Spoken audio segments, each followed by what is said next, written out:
Ek het vanaand vir jou agterste voor om, of onderste boodskap, wat die evangelie aanbetref. Want baie keer is ek en jy as Christene en kinders van die Here, wil ons in hierdie kind van God wees, ons Christenskap en die woord van die Here, soek ons net bevestiging en ons soek goedkeuring vir ons manier van goed doen en van ons manier van lewe en eintlik is die Bybel heeltemal anderste om, is die evangelie anderste om. Want jy weet, ons soek baie keer by God goedkeuring vir wat ons doen en eintlik moet ons lewe aanpas by dit wat God vir my en vir jou wil doen. Want jy sien in Jesaja 55 vers 8 sê die woord van die Here vir ons, en praat God self, is 'n Godspraak, hy sê, want my gedagtes is nie julle gedagtes nie, en julle wee is nie my wee nie, spreek die Here. En as ons na die Bybel gaan kyk, is die hele evangelie is anderste om. Want die Bybel leer vir ons, God het ons lief gehad toe ons nog sondaars was. Mense is gewoonlik, die menslike manier is, ek is lief vir iemand wat vir my lief is.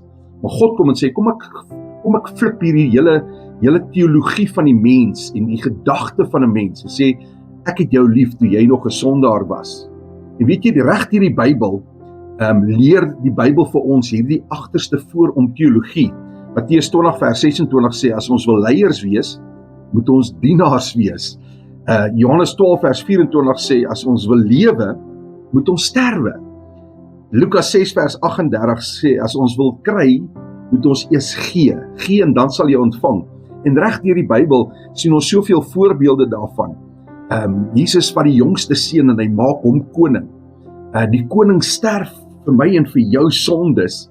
En so as ek vanaand vir jou 'n boodskap aan jou hart kan gee, sê moenie jou gedagtes en jou lewenswyse volgens wil deur die woord van die Here goedkeuring kry nie, maar flip jou gedagte, flip hierdie menslike gedagte om en sê, Here, waar kan ek verbeter? Waar kan ek by u woord inpas? Want is heeltemal anders as wat my en jou gedagtes is, ons menslike gedagte. En dan kan ons by die waarlike skatte van God uitkom en kan ons sy volheid ervaar as ons die teenoorgestelde van wat hierdie teenoorgestelde koninkryk en hierdie evangelie van my en van jou verwag. Want daar's 'n verwagting, want Jesus sê vir ons moet ons vyande lief hê, en actual fact, ons moet vir hulle bid. So daar's heeltemal 'n teenoorgestelde verwagting van hierdie koning van die konings van my en van jou.